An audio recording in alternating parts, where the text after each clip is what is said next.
the Gotei 13 of the Turn Back the Pendulum arc is definitely one of the more mysterious iterations found within the series, with the true capabilities of many of the captains and vice-captains of the time period unknown. After all, we are only given the briefest of glimpses back into the past, and a couple of these characters are never seen again.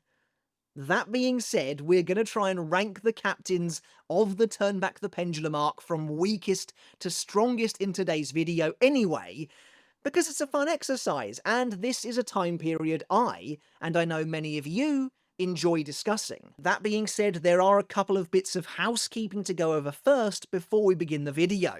For starters, I'll be ranking these characters based on how strong they should feasibly be during the time of Turn Back the Pendulum.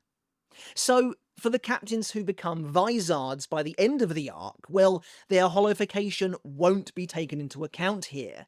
We're looking at how strong they'd likely have been during their tenure within the Gotei 13 100 years ago, when they were just Shinigami. And secondly, yes, it's a matter of fact when doing this particular ranking, when looking at this particular time period, that some of these placements will have to be taken with a pinch of salt, as we simply don't see anything, and I mean anything, from at least a couple of the captains among this particular lineup. But I've done my best to try and make some educated guesses, and to really place them where I think they deserve to be. As always though, make sure to let me know your thoughts and rankings down in the comments too. And of course, if you enjoyed today's video, consider hitting subscribe if you haven't done yet. A massive thank you to all of my recent new subscribers, and of course to everyone who's been watching and supporting the channel for many years now. It really does mean a lot. Right, let's get on with the video. There's actually only 12 captains to rank this time, as the 10th Division's captain had mysteriously died prior to the flashback arc and hadn't yet been replaced. So, with that out of the way, let's begin with number 12. And so, bringing up the rear in 12th place, we have the captain of the 11th Division and the 10th Kenpachi, Kenpachi Kiganjo. And right off the bat, we've got one of two captains in this list whom we know virtually nothing about. And you might be thinking, a Kenpachi at the bottom of the list? How does this make any sense? And usually you'd be right, it doesn't make any sense. But based on what little we know of Kiganjo, it doesn't seem, to me anyway, that he was really up to the job at all. Now, to be fair to him, Love mentions that he succeeded in killing the previous Kenpachi in order to get the position. But all that means is the 9th Kenpachi was even weaker than him. And that actually kind of tracks with what we know from the light novels. The 8th Kenpachi, Azashiro, was imprisoned in Muken and never died, meaning that in order to keep the tradition alive, the title of Kenpachi was basically just conferred to an 11th Division former vice-captain, which you have to imagine Unohana probably hated. She probably wasn't too happy about that. Anyway, all of this is to say that Kiganjo likely just strolled into the position, and was a boorish, oafish man who didn't really care for upholding the 11th Division at all. But of course, the most damning indictment of Kiganjo's skill, or lack thereof, is the fact that when he faces Zaraki, Zaraki kills the captain in a single hit. And by the way, this is Zaraki at his absolute weakest, essentially. As far as we know, based on the character's timeline, Zaraki is likely to be almost fully shackled at this point, meaning Kiganjo was killed in one slash by ostensibly the same guy who fought Ichigo to effectively a draw. Ichigo in Shikai, by the way, his original Shikai. Meanwhile, it takes 2 huge slashes for Kenpachi to shatter Tosen's bankai, and even then the captain is still trying to fight. So yeah, I don't feel too bad about putting Kiganjo at the bottom of the list here. If anything, it seems fitting considering his failure as the supposed strongest Shinigami of the era. Now, if anything about this character comes out in the future that kind of debunks this, then of course I'll happily amend it, but for now, I think we can have him down here in last place. Okay, but moving on to some more familiar captains, we can probably get through these guys a little faster. Next up is the captain of the 7th Division, Aikawa Love. And to be honest, I don't feel great about putting Love here on the list. I don't think this character is weak by any means. He tanks a point-blank punch from a holified Kensei in this very arc, in fact. To be honest, except for perhaps Kiganjo, I wouldn't call any of these characters weak, obviously, but he's difficult to rank, as we still don't know what his bankai is, and his shikai Tengumaru, it just isn't all that impressive. Don't get me wrong, it's capable of causing some real destruction. But I mean, most captains are. That feels like a very baseline expectation. So to be honest, if we knew a little more about Love's capabilities, I think he would rise a place or two on this list for sure, but for now, I'll have to be content with leaving him here, I think. And up next is the captain of the 9th Division, Kensei Muguruma. As we've discussed before, again, I think despite his obvious combat experience, Kensei Zanpakuto Tachikaze, again, isn't all that impressive, and certainly isn't as versatile as some of the others on this list. Unfortunately, the majority of Kensei's screen time in Turn Back the Pendulum sees him transformed into a holified monster, one who, as a result, is suddenly considerably more powerful than the majority of his fellow captains who haven't yet been exposed to holification, which does skew the results a bit. So instead, we're having to use what we know from the present day, when Kensei is of sound mind and no longer being completely controlled, and then kind of subtract his holification from that.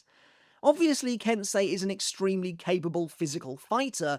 Generally speaking, Hakuda appears to be the main skill he leverages, but based on what we know of Kensei, of his Zanpakuto, of his Bankai Tekken Tachikaze, I'm placing him here for now. Moving on, we have the captain of the 3rd Division, Rojuro Rose Otoribashi, who's actually in an interesting spot. At the start of Turn Back the Pendulum, Rose has only just been promoted.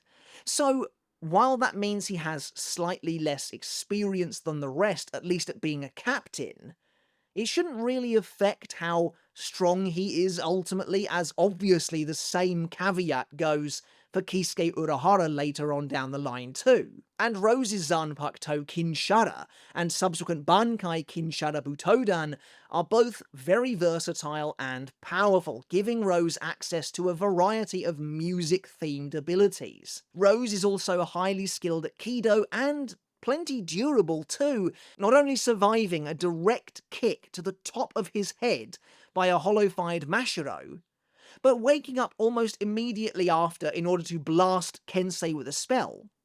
So look, like I said, I have a feeling that Love is maybe more powerful than a character like Rose when all is said and done, but ultimately we have a much more well-rounded knowledge of what Rose and his Zanpakuto are capable of, so for now, I'm content with placing him here. Moving on up though, and we are starting to reach the real, genuinely powerful captains of the bunch. The top half of this list, when we get there, is certainly a force to be reckoned with, I think. The captain of the 5th Division, Shinji Hirako, is again, though, a really tough one to rank. By all accounts, he should be strong. He's got the experience, he's smart, he's well-rounded, he's also very adept at Kido, and of course his Zanpakuto Sakanade is exceedingly dangerous in one-on-one combat. And while Shinji's Bankai Sakashima Yokoshima Happo Fusagari is a bit more situational, it's still a real force in its own right, highly deadly, highly dangerous, capable of turning the tide of battle in a single moment. And yet, while he's seemingly got everything he needs to be even higher up the list, we've just got, as readers, barely anything to go on. That's not to say Shinji never does anything. He easily overpowers a one-armed Grimjo, but again he's using his holification there, and is the first person to land a hit on Aizen. But ultimately his track record is firmly stacked against him. Okay, and As we come to roughly the halfway mark or so, it is time for the most difficult and likely most controversial placement of them all. There are two captains among this lineup that we know next to nothing about. The first was Kenpachi Kiganjo, and the second is the captain of the 6th Division and the current head, at the time, of the Kuchiki noble clan, Ginrei Kuchiki. In the canon manga, Byakuya's grandfather is only seen in the Turn Back the Pendulum arc, and his power, his capabilities, even his Zanpakuto, all of that is a mystery. And so that left me in something of a bind, to tell you the truth.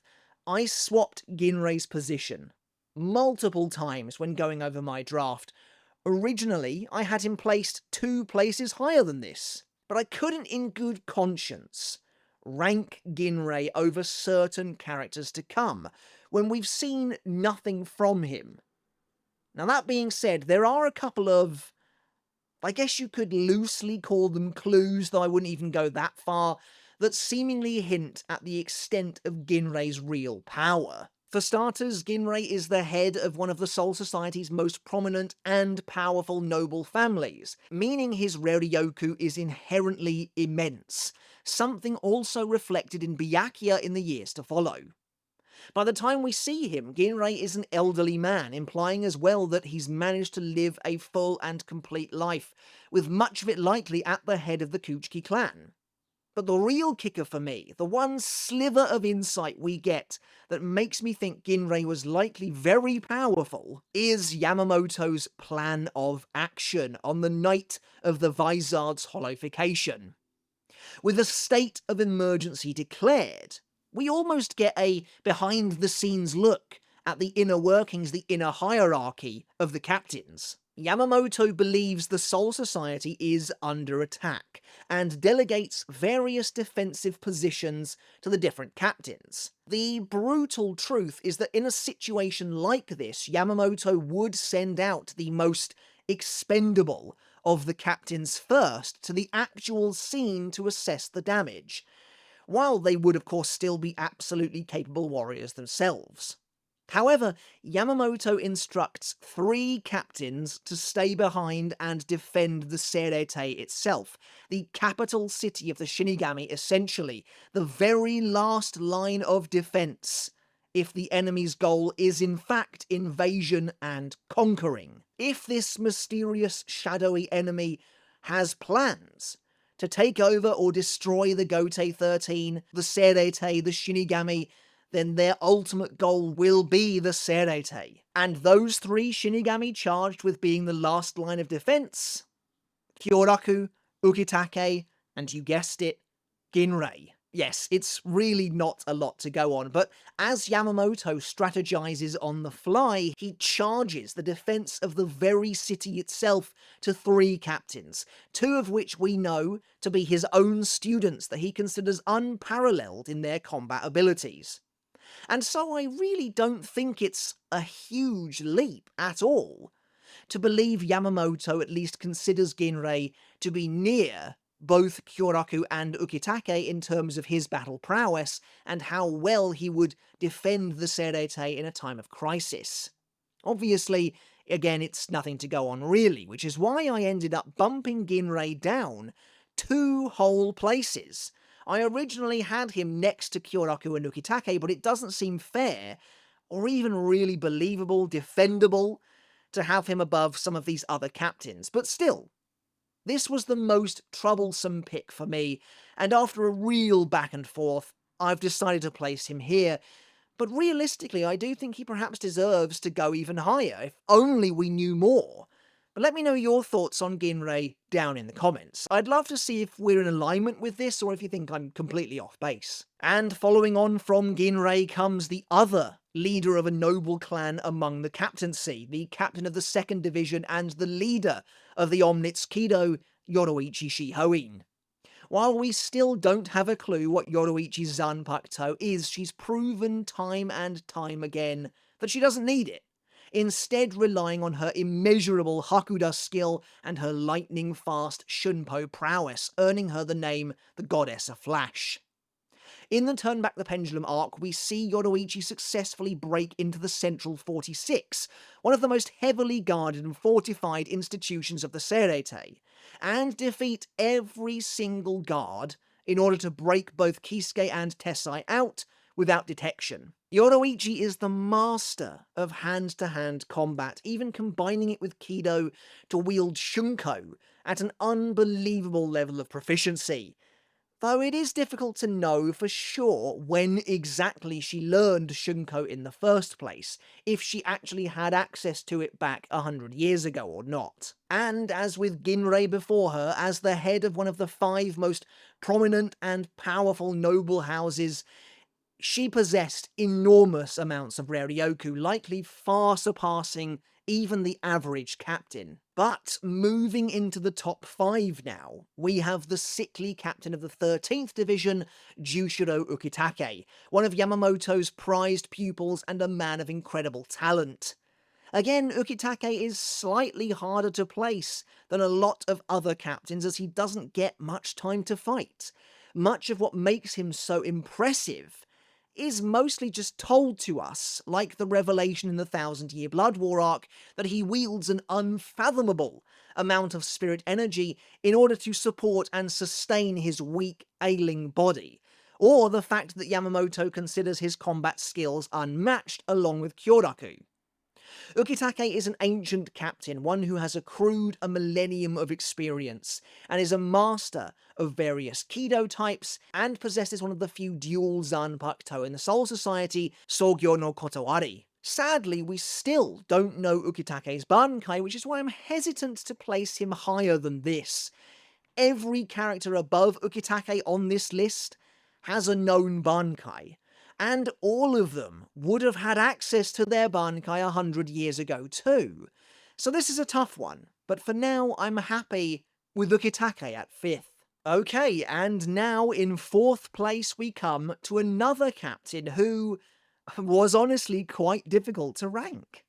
At one point I was considering placing Ukitake here, I was considering placing Ginrei at the spot beneath this, but I just thought that even back here, even 100 years into the past, that the captain of the 12th Division, Kisuke Urahara, needs to be very high up the list. Urahara is a captain like no other, and that's reflected in how hard he is to rank satisfactorily. He's the smartest man in the Soul Society, another true Kido master, and uses his various inventions and his scientific nature to his advantage in battle constantly, to the point where he is so unpredictable, he is so ahead of the curve, that it's almost impossible to imagine him losing a fight. Now, we obviously don't see a lot of him actually in action in Turn Back the Pendulum, but we do learn a few things, and we are witness to his own incredible Hakuda skill, which you may not have expected initially, but it's a holdover from his time in the 2nd Division, required for his previous position as essentially the warden of the Maggot's Nest, wherein Kisuke needed to be able to subdue the prisoners that were in there. And so it becomes clearer and clearer that Kisuke is in actuality really a master of all the combat arts. And of course Kisuke's Zanpakuto Benehime is fantastically strong, and that goes doubly so for his bankai, the reality warping Kanon Biraki Benehime Aratame, which he would have unlocked via the Tenshintai by now, again another of his own inventions. So honestly, an argument could be made for Kisuke cracking the top 3. Really, the only thing that's currently holding him back at this point, I would argue, is his age, especially in comparison to the top 3. But again, I'm not that sure. Anyway, speaking of the top 3 strongest captains of the Turn Back the Pendulum arc, and in 3rd place, we have the captain of the 8th Division, Kyoraku Shinsui, another of Yamamoto's star pupils, whose combat prowess was apparently unparalleled. The key difference, the key differentiator between Kyoraku and Ukitake, is that we've actually seen Kyoraku fight numerous times, and we know for sure he does in fact have the skills to back up these mountainous claims. Kyoraku is a master swordsman, wielding Katen Kyokotsu and its many children's games, one of the most powerful and dangerous Zanpakuto in the Soul Society, in a very successful manner. And of course his bankai Katen Kyokotsu Karamatsu Shinju, I mean, it's virtually impossible to overcome. He's extremely skilled in Kido and Shunpo and is both extraordinarily intelligent and perceptive, able to ascertain and understand the true nature of almost any situation with ease. This is reflected in his underhanded and sinister fighting style, where he goes against the grain of most other Shinigami, not finding honor nor glory in battle, but instead fighting to win. And this mindset makes Kyoraku consistently one of the strongest and most capable fighters of the Gotei 13. And then, well, the top two are likely to be pretty obvious by now. In second place, we have the captain of the 4th Division, Retsu Unohana, one of the oldest captains and a founding member of the Gotei 13. Now, I say it was pretty obvious, but truth be told, I actually wasn't certain about placing Unohana here initially. Again, the manga never did much to actually convince us of her strength until literally the very end, but in actuality, she was the strongest Shinigami around, save for Yamamoto, the one man she seemingly bent the knee to after centuries of roaming the wilderness as the most diabolical criminal the Soul Society ever knew. Sadly, I do think that due to her limited screen time, especially as Yachiru Unohana, Unohana's exploits and strength do go underappreciated. But this woman could outmatch and kill virtually every single person she came across. She mastered all the ways of the sword, and as we see in the Thousand Year Blood War arc, effortlessly kills Kenpachi hundreds of times. It takes him so long to even land a hit on her that he is absolutely amazed when he finally manages it. So vast is the initial difference between them. So gigantic is the gulf in their skills and their power. And this is, by the way, unlike with Kenpachi Kiganjo, a Zaraki who isn't completely shackled anymore either. He's fought Ichigo, he's fought Neutra, and then of course on the flip side, not content with simply being the Soul Society's ultimate swords master, Unohana also learned Kaido, and became their most proficient healer too. Her Zanpakuto Minazuki is again at the pinnacle of both healing and combat prowess, reflected in her Shikai and Bankai, and Unohana herself was the founder of the blood-soaked Kenpachi lineage.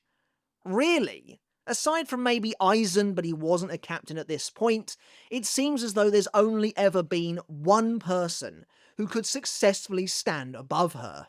And of course, without question, that one Shinigami, that one person, also takes the top spot here. And it's the captain of the 1st Division, the head captain and founder of the Gotei 13 himself, Shigekuni Genryusai Yamamoto. I won't bore you with the details, you've heard them all before. Yamamoto is the absolute apex, the pinnacle of what a pure Shinigami can achieve, what they can become. Wielding the strongest Zanpakuto of them all in Ryujin Jaka, capable of apocalyptic levels of destruction, and of course a Bankai that seems completely unbeatable in Zanka no Tachi, one that calls upon 1,000 years of Yamamoto's unquestioned rule and his savage, unflinching brutality. He's a master of all the combat arts, to the degree where he can shatter opponents with his bare fists, or conjure a Hardo in the 90s without an incantation. He hails from a time where lawlessness and violence dominated the land, and from that mire, he and his band of savage thugs managed to build the Gotei 13, forever transforming the Soul Society, and quashed Yhwach and his Lichtreich Empire. And remember, Unohana was a part of that as well, finding herself by Yamamoto's side. And to top things off, 100 years ago, Yamamoto not only had both of his arms still, and we know now, thanks to Club Outside specifically, that losing an arm was a pretty huge detriment to Yamamoto's overall strength, his overall Ryoryoku control, but he also hadn't yet been changed by meeting Ichigo, meaning he was likely a lot more ruthless than the one we really came to know. So yeah, a fairly predictable and yet inevitable end to the ranking, but it couldn't really have been anyone else. Alright everyone, that's it for today's video. I do hope you enjoyed it as always, and I hope you took something of value away from it as well. Do let me know your thoughts on this ranking down in the comments. Am I right with this one? Am I off base with this one? How do you feel about the placements of the two captains that we know basically nothing of? Kenpachi Kiganjo coming in at last place. I'm not necessarily convinced by it, but I feel alright with it, to be honest. And I actually kind of like the idea of there being a Kenpachi who was just pretty bad, that wasn't the vice captain, the temporary placement basically, and of course Ginrei Kuchiki, who was a lot tougher to place. And when you think about the rest of the rankings as well, I'd love to hear your thoughts down in the comments below, so do please let me know. Alright everyone, once again, thank you so very much for watching. I really do appreciate it. Consider hitting subscribe if you haven't done already. Check out my other channel, Mr. Tomo Talks Games. Show your support over there, it would make a massive difference. And as always, I want to end off this video by saying a huge thank you and giving a massive shout out to my wonderful supporters over on Patreon, whose support really does make all the difference here on YouTube. It does mean the absolute world to me. Alright everyone, once again, thank you so very much for watching. Until next time, I'll catch you later, and I'll see you then.